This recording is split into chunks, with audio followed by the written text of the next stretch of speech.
Hello mga kaglimprikas, at ayan nga po at karating lang natin galing na buha. Hindi na muna tayo tumuloy ng Pasagaw kasi hapon na, bukas naman tayo papunta ron. At salamat naman at nakarating tayong maayos. At andito ngayon tayo sa shop mga kaglimprikas.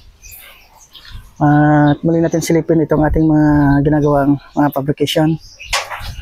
Para mga kaglimprikas, silipin natin yung ating mga fabrication na mga concrete precast. Ayan, yun ang mga gagamitin yung ating mga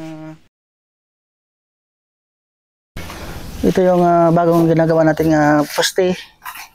Nilikahin natin yung poste doon sa kay Sir Pipoy kasi nag-adjust tayo ng poste kasi yung una ground floor lang yung pinapagawa niya. Ngayon ginawa natin na second floor, dalawang palapag, kaya medyo nilikahin natin yung ating poste.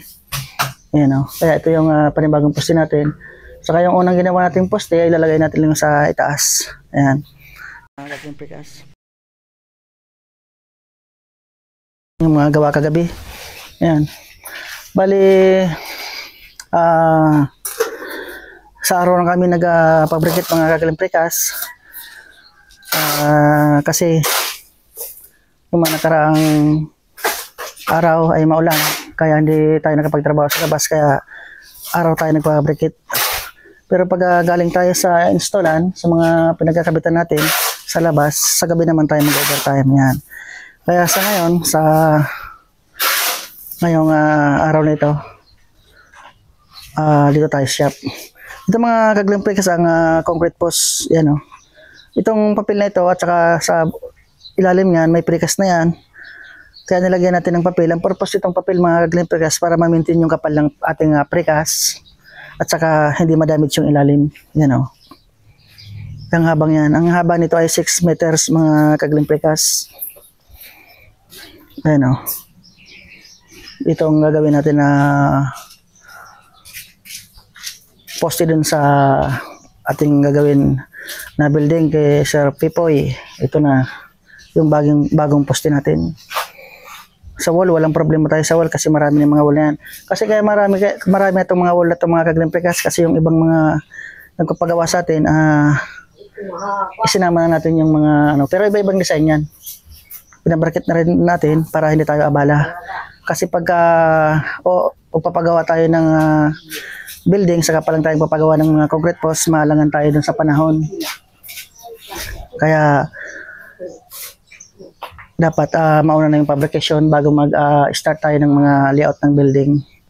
Kumbaga sa hollow blocks, ito na yung una natin na ilalagay sa mga wall natin. Ayan. Ayan si Foreman at saka ating kumpare at saka yung ating anak ni parang Raul na si Russell.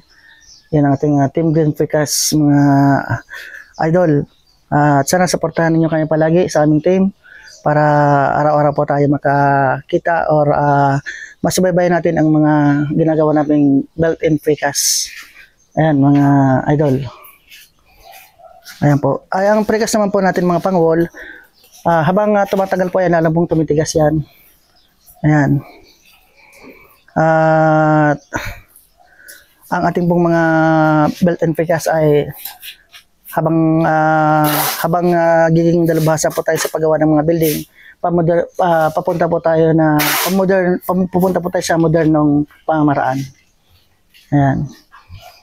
Pero po yung layout nito, wala pong pagkakaiba doon sa hollow blocks yung mga bakal niya.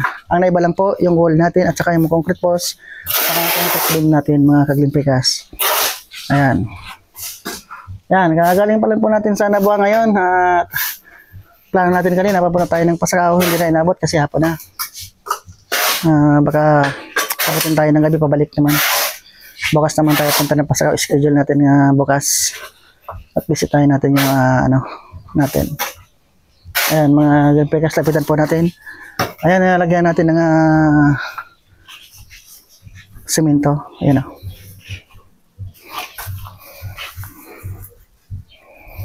semento mga glimprikas at tapos hago din natin yan. Ayan.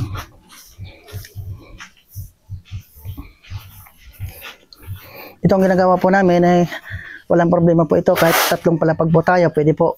Kasi yung pundasyon lang naman ang babasihan natin yan eh.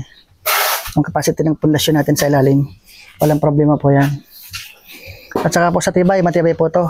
Pero na po ang design sa inyo. Pag naglagay po tayo ng wall, pero na po yan.